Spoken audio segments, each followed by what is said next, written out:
சகோதரா, ஏன் நீயும் உன் ஆண்மைக்கு விலை பேசுகின்றாய்? ஒற்றை காலில் நிற்க இயலாத உனக்கு எதற்கடா திருமணம்? சீதனம் என்ற பெருங்கல்லை ஏன் அந்த அப்பாவி மாமா மச்சான் என்ற பரம்பரையின் தலையில் போடுகின்றாய்? சீதனம் எனும் பேரில் மார்க்கத்தை சீரழிக்காதடா.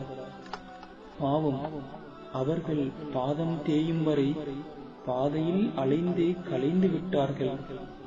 உன்னை போல வீர ஆண்களுக்காக வீடு வாசல் வீதியில் செல்ல வாகனம் என்றல்லவா நீ கேட்கின்றாய்?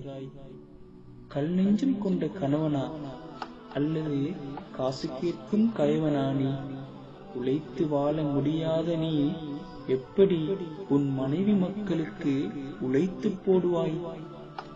பெண் என்ற புதையல் வேண்டுமா உனக்கு? மகர் என்ற மாணிக்கத்தை கொடு. சீதனத்துக்கு அடிமையாகி விடாதே. சீராய் சிந்தித்து பார், சோதனைக்குள்ளாகி விடாதே. பணம் எனும் கூறிய ஆயுதத்தால் பிணமாகி விடாதே. சிந்தித்து பாரடா.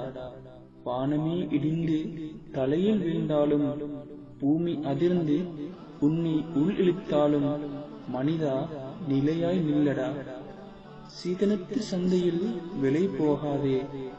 உண்டன் இருக்க வேண்டியது துணிவடா.